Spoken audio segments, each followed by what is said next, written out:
Correct. Today, a law enforcement source did confirm the 3 people they know are on board were Sean Archuleta, also Ricky Blakely, and First Officer Conrad Jules Aska. However, none of them have been officially identified as they continue the grim task of going through that debris field for a 3rd night. This is the crash site. Haunting when you consider this is all that's left of a 767 aircraft, its cargo, and the 3 people aboard.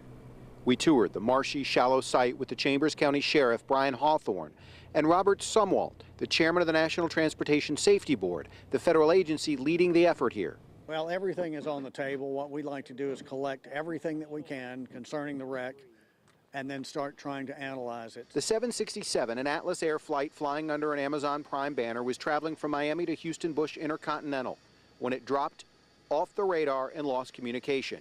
It crashed into Trinity Bay, leaving a wide debris field amidst grass and muck. It's too shallow for divers, too muddy to see clearly to the bottom. How complicated a search is it given the situation out here? Well, you all see how complicated this search is. I mean, it's all we can do is just keep looking, and obviously they're out here now. This is a multi-agency effort. Texas Game Wardens, NTSB, Chambers County, and the FBI. The work now is focused on finding the remaining crew member, the black boxes, and learning what caused the crash. Of course, on land, we've got all the components right there together. In a deeper water recovery, we can send divers in. We will typically get the pinger locators devices from the black boxes. Here, we think the black boxes and their associated pingers are down in the muck, and so that is creating some problems. And we do know that they'll have at least 4 crews out on the water throughout the night, partially to keep searching, also partially for security of that site. It is a difficult scene to maintain. As for how they're going to find those black boxes, they may have to bring in some special equipment, and we'll talk more about that coming up at 6. Reporting live for now from Chambers County, Tom Abrams, ABC 13 Eyewitness News. That's right, Maida. The TABC says it is continuing to investigate, already has some violations here. And again, this investigation here is far from over. In fact, the prosecutor is saying today in this case that there could be more criminal and civil charges to come. Did you over-serve? 5 people were arrested, the general manager and 4 servers. All 5 of them either served or permitted to be served Eric Hernandez drinks on Sunday over a 6-hour period. A minute after leaving the bar, Eric Hernandez crashed, according to investigators, killing young mother Taylor Phillips. Her 1-year-old was also in the car with her, along with her mother, Carmen Rayner. She recalls the vivid details of the crash. He came out of nowhere. We didn't see him until he was right up on us. Rayner and the baby are okay, but the healing process continues. Physically, a little sore. That's really about it. Mentally, I don't know how to take it. Prosecutors say surveillance video shows Hernandez taking tequila shots with bar employees.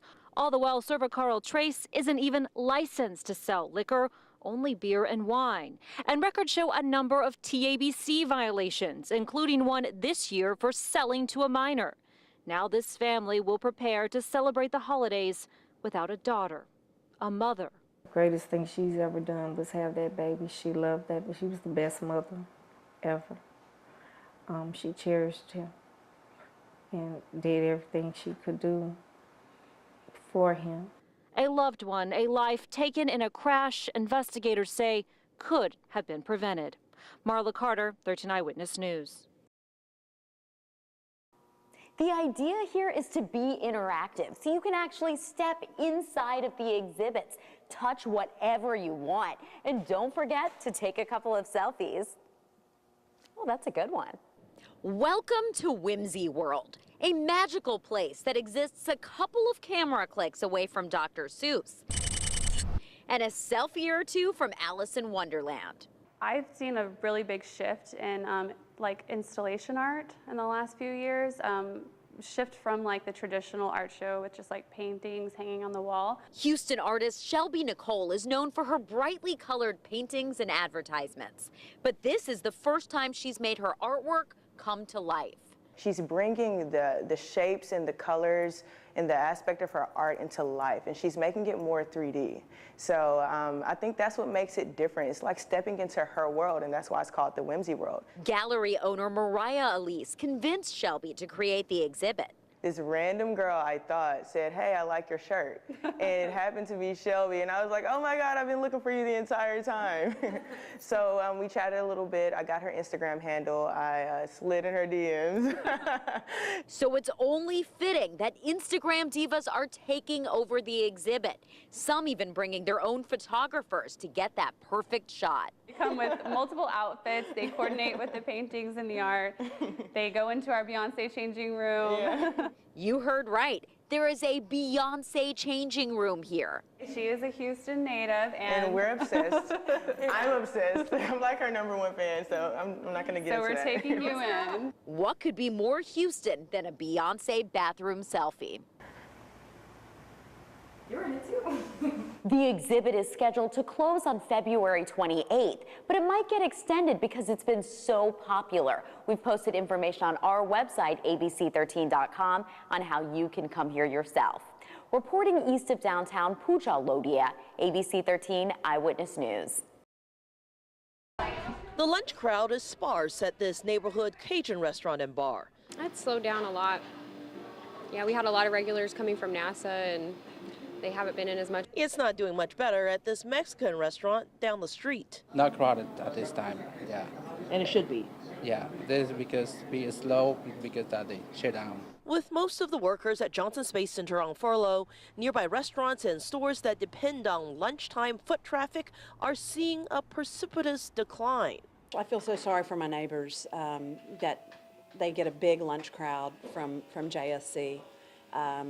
Little grocery stores, there's so much less foot traffic here. They may not be government workers themselves, but they are feeling the government shutdown every single day firsthand. How much do you think it's affecting your business?